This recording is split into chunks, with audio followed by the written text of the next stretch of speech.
teman-teman, selamat datang di podcast kita kali ini. Jadi di podcast kita kali ini kita bakal ngebawain tema yang menarik banget nih, yaitu tentang perbandingan pemerintah lokal antara negara Indonesia dan negara Australia.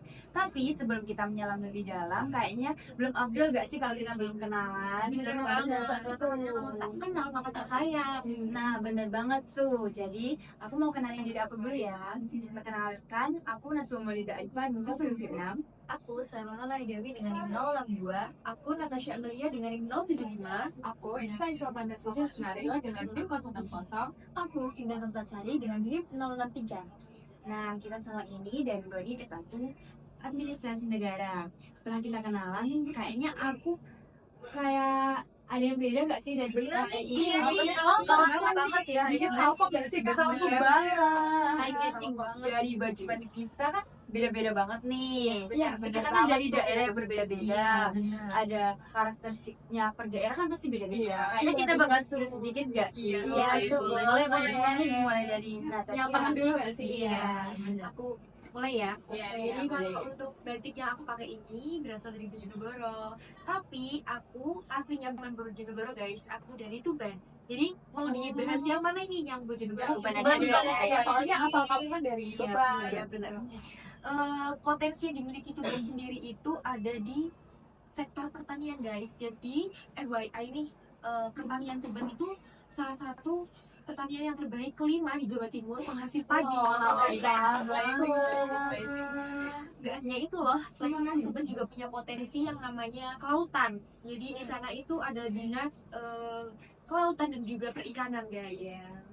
Sama dong kayak daerah asal daerah aku. Kayak hampir tipis-tipis gitu. Kamu dari mana Isa? Aku dari Tulungagung teman-teman. Jadi kayak kamu tahu gak sih kalau Tulungagung tuh terkenal banyak pantai yang Ya, bener, ya, bener banget itu. Apa pantai yang Ajakin dong. Oke, kawan-kawan ya.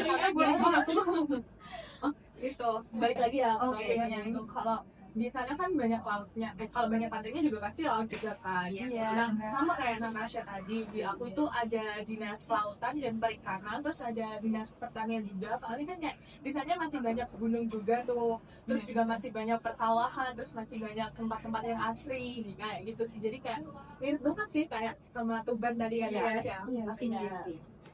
Nah, kalau di Sidoarjo nih teman-teman terkenal dengan industrinya yang dikelola oleh Dinas Perindustrian dan Perdagangan. Nah, di Sidoarjo sendiri itu terkenal dengan produk udang dan bandeng asap. Nah, kebetulan di Gresik juga terkenal dengan kota industri. Karena di Gresik juga banyak perusahaan-perusahaan besar yang terkenal, terutama Semen Gresik yang berasal dari Gresik. Dan selain itu, di Gresik juga terkenal dengan Pulau Bawean yang dikelola langsung oleh Dinas Pariwisata. Tunggu dulu. Jadi kan tadi habis dari perikanan, terus ke industri, kita bersama. Terus kalau ngasih sendiri ya, Gimana nih? Nah, kalau aku kayaknya beda banget ya. Iya, kayak- Kalau Nat sama Isa kan di bidang pertanian, perikanan, kelautan. Kalau si Selona sama Ilan kan industri. Nah, kalau aku ini kan berhubung di Ponorogo itu nggak ada laut, terus juga jarang gitu loh ada industri. Nah, di Ponorogo itu terkenal sama sejarah dan budaya lokalnya. Kalian pasti nggak asing sama budaya yang bakal aku omongin nih. apa tuh? Jadi di Ponorogo itu terkenal banget kan sama tarian rioknya. Oh, iya, tahu banget ya. Kamu bisa nggak Naswa? Coba dong, Lanjutin dikit lah. Yang bener aja. Kalau di riok itu banyak banget Iya, gak sebenarnya. Jadi di riok itu bagiannya itu ada rioknya, terus ada jadulnya, terus ada ganongannya. Nah, kalau riok satu-satuan itu nggak bisa kalau sendiri-sendiri gitu. Nanti kalian bisa deh nanti kalau main di Ponorogo aku Boleh aja. boleh. Kan ini kamu pakai seragam SMA kan waktu SMA itu Nah, kan baru ikut reok apa gitu. Aku itu suka banget sih nari, soalnya kan dari kecil itu orang tua aku juga selalu kayak bilang kamu tuh harus ngembangin potensi di tari. Dan aku tuh pas SMP juga pernah gabung dalam festival reok mini gitu. Wih, keren keren banget. banget. Dengar-dengar nih katanya reok itu diklaim sebagai ini ya, Iya, gimana seragam kemana Ponorogonya itu kamu Sumpah Ponorogo pasti ya kesel banget gak sih kalau ada budayanya terus diklaim negara lain terus kayak ditiru tapi nggak sesuai sama patokan awalnya. Jadi di Ponorogo itu ada Dinas Kebudayaan Pariwisata Pemuda dan instansi olahraga yang membantu mengangkat dan mengusulkan Riau Ponorogo itu buat dijadiin warisan budaya tak benda kepada UNESCO. Jadi kabar baiknya udah di-ACC nih sama UNESCO. Jadi itu bukan milik Malaysia, milik Ponorogo. Keren. Nah, kita kan udah tahu nih daerah kita masing-masing. Jadi kayaknya kita bakal lanjut bahas yang lebih umum lagi, yaitu pemerintah lokal antara Indonesia dan Australia. Nah, bagus banget Mas pembahasan kita kali ini yaitu tentang pemerintah lokal ya. Apalagi di era sekarang nih, kita kan sebagai generasi penerus bangsa kan. Iya, betul banget. Nah, Gen Z. betul, nah nggak asing kan sama istilah Gen Z. Iya. Kita lihat nih kayak sekarang nih jarang nggak sih seusia kita itu bahas kayak birokrasi pemerintah lokal yang ada di Indonesia gitu. Jarang banget dan nggak paham. Nah, makanya dengan adanya podcast ini mungkin bisa mengajak nih buat teman-teman semua untuk melek akan birokrasi dan juga buat pemerintahan edukasi nih ya. yang ada di Indonesia sendiri, betul kan? Betul Iya, banget. Pemerintah lokal, ngomong-ngomong tentang pemerintah lokal nih ya, pemerintah lokal kan terdiri dari seperti gubernur, ada bupati, ada wali kota. Nah, mereka punya tugas dan tanggung jawab yang mereka jalankan untuk bangsa kita ini supaya bisa menjadi pemerintahan atau birokrasi yang lebih baik lagi gitu. Gimana, setuju nggak? Setuju. Tapi ngomong-ngomong soal sistem pemilihannya gimana nih, Nat? Apa dipilih rakyat atau ditunjuk? Kalau di Indonesia sendiri kan kita menganut sistem presidensial ya. Iya. Betul kan? Betul. Nah, kita itu dipimpin oleh presiden langsung yang dipilih secara langsung oleh rakyat. Jadi otomatis kabinet-kabinetnya, maksudnya kayak anggota ke bawahnya seperti gubernur, bupati, wali kota, semua juga dipilih oleh rakyat otomatis gitu teman-teman. Jangan lupa DPRD ya Nat. Jadi mereka tuh kayak partner kerja gitu. Jadi mereka tuh bikin peraturan daerah dan anggaran bareng-bareng gitu. Jadi ada kolaborasi antara eksekutif dan legislatif di tingkat daerah. Nah, tadi sistem pemerintah Indonesia udah nih. Gimana soal Australia? Australia sih nggak kalah menarik ya kayak sistem pemerintahan Indonesia lokal kita gitu. Mereka itu punya sistem yang disebut Local Government Areas atau LGA. Ada sekitar 900 LGA di sana, dan setiap LGA itu dipimpin oleh seorang mayor dan dewan yang dipilih oleh masyarakat. Hampir mirip-mirip kan kayak Iya, cuma kayak beda penamaannya aja kan? Iya, mereka juga kan juga dipilih oleh rakyat juga kan, jadi sama juga kayak Indonesia gitu.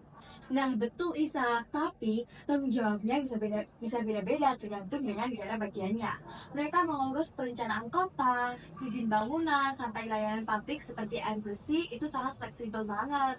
Menarik banget ya teman-teman. Tapi berarti itu ya, kalau di kita kan air bersih itu yang ngurus PGAM kayak gitu kan. Tapi kalau di sana itu langsung dari apa namanya, dari kayak LGA-nya itu ya. Iya, benar.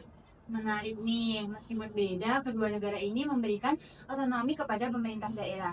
Seperti di Indonesia, otonomi daerah itu diatur dalam undang-undang kan. Jadi kepala daerah bisa mengelola anggaran dan infrastruktur. Sedangkan di Australia juga ada otonomi, tetapi tetap harus sesuai aturan negara bagian. Bener banget Naswa, ini tuh nyambung gitu loh sama desentralisasi. Nah, aku baca di internet bahwa Australia itu ternyata lebih terdesentralisasi daripada Indonesia karena mereka itu kayak mempunyai negara bagian sendiri yang mengatur otonomi daerah mereka. Sedangkan di Indonesia kan dia menganut kayak negara kekuasaan ya, yang semua itu udah diatur gitu sama pusat gitu. Jadi kayak lebih kurang apa ya, Tantangan nggak sih? benar, jadi sebuah suatu tantangan di Indonesia dalam menerapkan sistem otonomi daerah itu tadi gitu. Bener banget nah. Jadi di Indonesia tuh kelihatan banget kan ya kesenjangan antara daerah kaya dan miskin itu kayak jelas banget, dan itu tuh jadi tantangan serius nih bagi negara kita. aku tahu nih Zelo, contohnya dari ibu kota kita yang sekarang ini tuh Jakarta. Kalian tahu kan Jakarta, di Jaksel tuh, Jakarta Selatan tuh kayak bangunannya tuh bagus-bagus banget, bangunan tingginya tuh kayak city light-nya Banyak gedung-gedung tinggi. terus kayak mereka kan juga pasti orang kaya famous sih. Iya, kelihatan banget dari gaya hidupnya Yang juga. merasa ibu kota gitu lah Iya, ya. bener banget tuh. Tapi di sisi lain Jakarta tuh masih banyak kayak kesenjangan sosialnya yang kamu bilang tadi, kayak rakyat kecil, rakyat apa kaya dan miskin itu Iya. kayak di Jakarta Barat itu tuh kayak bangunan tinggi itu masih jarang. Jadi kayak kalau dilihat ya pakai drone kayak gitu, aku pernah lihat videonya di TikTok tuh kayak dari bangunan tinggi terus dilihat dari jauh tuh ada kayak rumah-rumah yang kayak kumuh, itu kan kayak kelihatan banget. Berarti jomplang banget ya Jomplang kayaknya. sih, bagus banget. Kayak terus kita lihat dari gedung tinggi, terus kayak lihat orang-orang di bawah tuh kayak gimana gitu ya. Itu kan di ibu kota ya, belum lagi di Iya, pelosok di daerah tuh kota. gimana tuh. Itu pasti juga masih Nggak ngalah ini Tantangan banget sih, ini tantangan kelihatan banget gitu loh, sih. kayak membedakan antara yang kaya sama Iya. yang miskin gitu. Kayak ngomongin teknologi juga nih, kayak Australia kan kayak lebih maju kan dalam government-nya. Mereka udah lebih terintegrasi dengan teknologi informasi, jadi transparan dan akuntabilitas bisa lebih terjaga. Di Indonesia kita masih berjuang untuk mengembangkan e-government ini di berbagai daerah, apalagi kan kalian tahu nggak sih masyarakat kita tuh masih banyak yang gaptek. Iya betul banget. Itu sih tantangannya. Selain itu juga kadang kalau di desa kan jaringan gitu loh. Jadi Iya, kayak iya. mau akses internet itu susah, sama kayak yang menggunakan layanan kan juga nggak dari anak muda doang. Dari orang tua kan Iya. juga nggak bisa gitu loh mengoperasikan aplikasi yang lebih canggih lagi. Nah, maka dari itu perlu adanya edukasi nggak sih? Edukasi atau seminar atau semacam pelatihan gitu, apalagi buat orang-orang yang sudah usia lanjut yang mungkin gaptek nih sama teknologi nggak bisa, sedangkan pelayanan sekarang dituntut untuk serba internet, serba canggih, jadi kayak harus mengikuti perkembangan zaman juga seperti itu. Apalagi kan kalau orang tua baru belajar main HP terus sekarang banyak penipuan di Nah, bener bener banget. banget. kasihan kan kalau orang tua Iya. punya tabungan di bank terus kayak harus kirim kayak penipu yang kirim klik, terus orang tua kita kan percaya soalnya nggak Iya, bisa bener. bisa main kan, terus diklik terus uangnya terkuras, tapi kasihan banget kan Intan. Nah, bener banget, setuju tuh Isa. Dengan teknologi yang lebih baik, pemerintah bisa lebih responsif. Tapi kita juga harus ingat faktor sejarah dan budaya lokal sangat mempengaruhi cara pemerintah beroperasi. Nah, setelah kita bahas masing-masing negara Indonesia dan negara Australia, kita harus lebih lanjut bahas soal organisasi perangkat daerah yang kita kenal sebagai OPD. Kalian udah asing kan sama OPD? Nah, misalnya kayak di Jawa Timur itu ada banyak banget OPD. Cuman, kalau setahu aku, setiap daerah tuh punya kayak perbedaan penamaan gitu loh. Nah, kayak OPD itu biasanya ngurus di bidang pendidikan, kesehatan, sama infrastruktur. Bener banget Naswa, di Jawa Timur sendiri itu fokusnya yang pertama ada di pendidikan nih. Di Surabaya, di Jawa Timur ada dinas pendidikan yang dimana mereka itu mengurus dari pendidikan dari SD sampai SMA. Nah, terus ada nih dinas kesehatan yang melayani kesehatan masyarakat. Kalau dilihat-lihat nih untuk pelayanan kesehatan yang ada di Surabaya itu paling bagus kan, kayak semua Iya. dari daerah Iya Jawa sih. Timur, Jadi dari kabupaten mana, dari kabupaten mana itu nanti kayak dirujuknya kan di Surabaya. Iya. Nah, itu mungkin bisa jadi salah satu kritik nih buat pemerintah di Surabaya sendiri, kayak buat pemerataan gitu loh untuk ngapa satu tenaga kesehatan atau fasilitas yang ada di rumah sakit itu supaya merata. Jadi yang dari kabupaten-kabupaten itu tidak perlu mereka untuk menuju ke Surabaya. Nah, itu gimana menurut kalian? Setuju nggak dengan mungkin pendapat yang aku beri? Setuju, soalnya kan kasihan, apalagi kalau kan banyak nih kayak penyakitnya tuh udah kronis banget, kan kayak harus makan waktu banyak kalau di Surabaya. Takutnya kalau ada hal yang nggak terjadi kan. Kasihan banget ya, Kak. Apalagi kita sangat di pelosok, terus kayak puskesmas itu pun kalau di daerah aku tuh puskesmas tuh jarang dijaga juga. Biasanya kan kalau nggak ada apa itu namanya kayak anak kecil yang mau disuntik tuh kayak posyandu itu ya.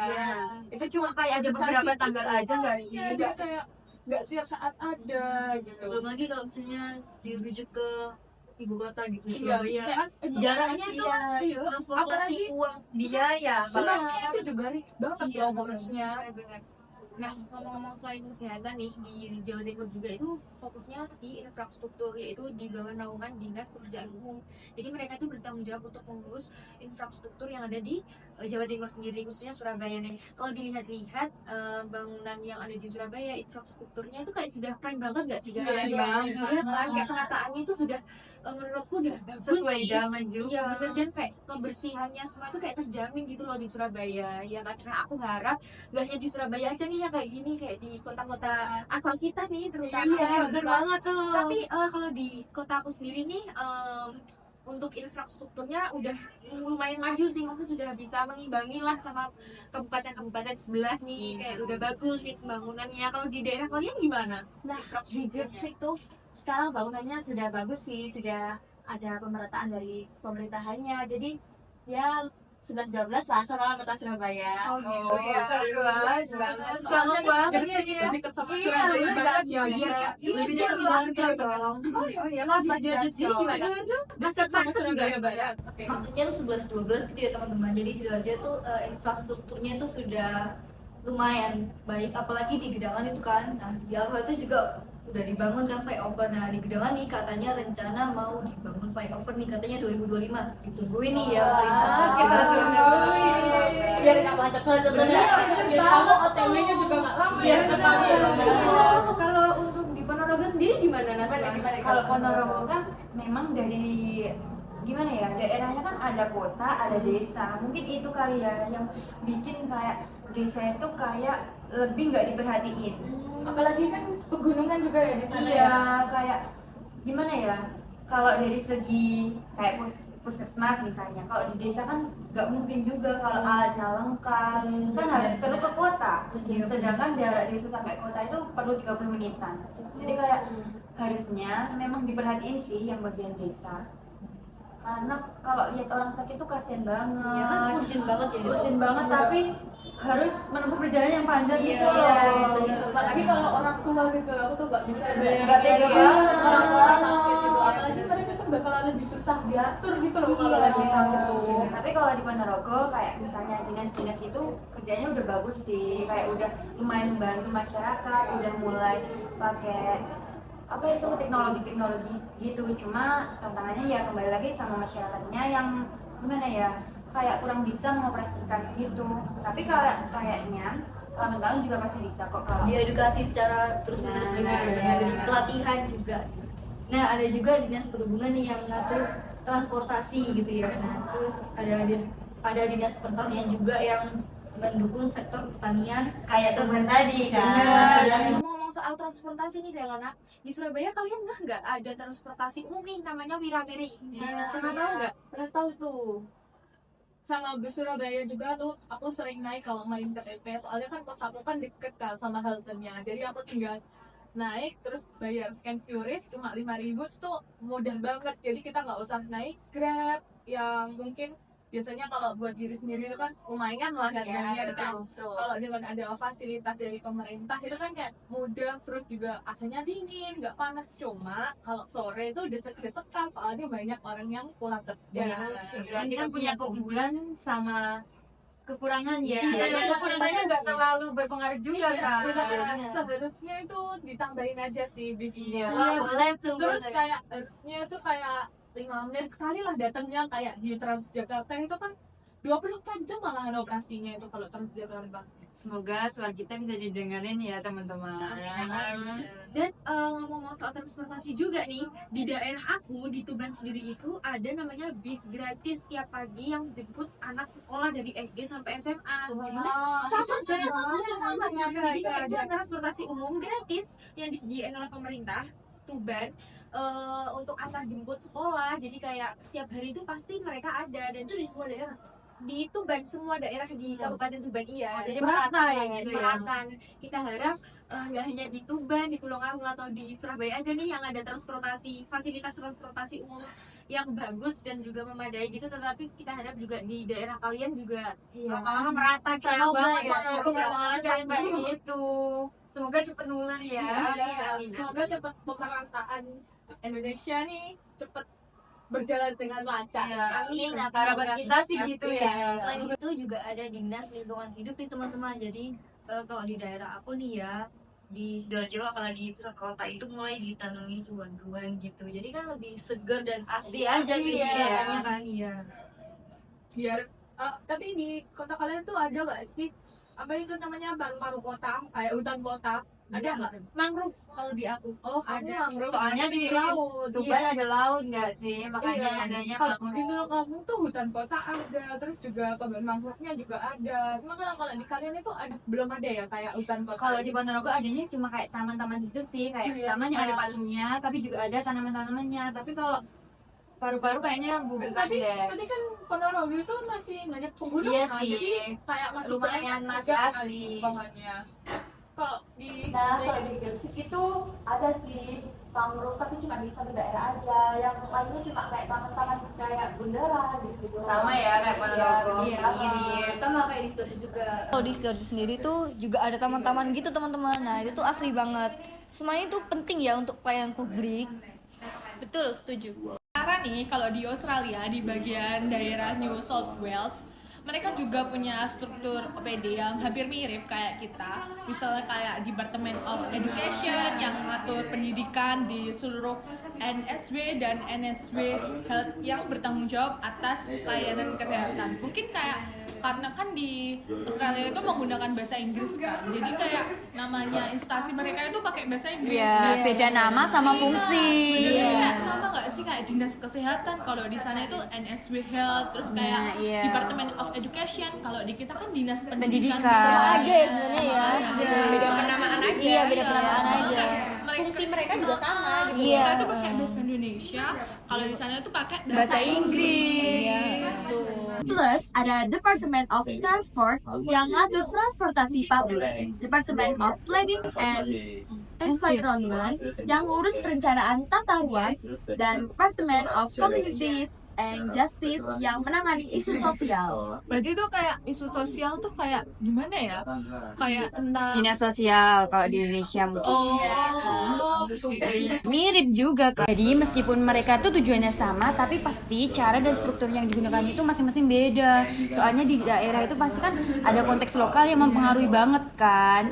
Jadi pemerintah itu pasti beroperasi sesuai gimana daerah mereka masing-masing. Sesuai kebutuhan masing-masing gitu ya. Nah, betul. Bener banget Naswa, setuju. Jadi saat kita membandingkan nih suatu negara, misal Indonesia dengan Australia, kita harus memahami nih konteks dari budaya dan juga sosial yang ada di dalam negara tersebut. Jadi kita lebih enak nih untuk membandingin. Kalau di Indonesia nih adanya ini nih, kalau di Australia kayak gini. Nah mungkin mereka punya kesamaan nih namanya kesamaan fungsinya, tetapi namanya berbeda gitu. Kalau dilihat-lihat kan kayak gitu ya dari tadi dari Australia itu namanya ini, di Indonesia ini oh ternyata Fungsinya sama, tapi iya. hanya penamaannya aja yang beda gitu. Jangankan Indonesia Australia, kita aja tiap daerah beda-beda kan namanya. Ponorogo sama Tulungagung yang apa itu namanya dinas Sosial. keperikanan ini kan dia nggak ada kan. Iya, yang Apa itu sosial, perempuan perlindungan dan- perempuan, Oh, pemberdayaan iya, perempuan. Kalau di kamu kan dijadikan satu. Satu kalau aku di kan Tulungagung dipisah kan. ya. Iya. Jadi kayak dinas itu dia bisa jadi 3 dinas. Kalau di aku tuh jadi satu dinas gitu. Jadi kita harus belajar dari pengalaman negara masing-masing gitu ya teman-teman, untuk terus memperbaiki sistem pemerintahan di negara kita. semoga diskusi kita hari ini memberikan wawasan baru bagi kalian semua tentang bagaimana pemerintahan lokal beroperasi di Indonesia dan Australia. Terima kasih banyak untuk semua pendengar yang telah mendengarkan diskusi kita kali ini. Mari kita terus berdiskusi dan belajar satu sama lain.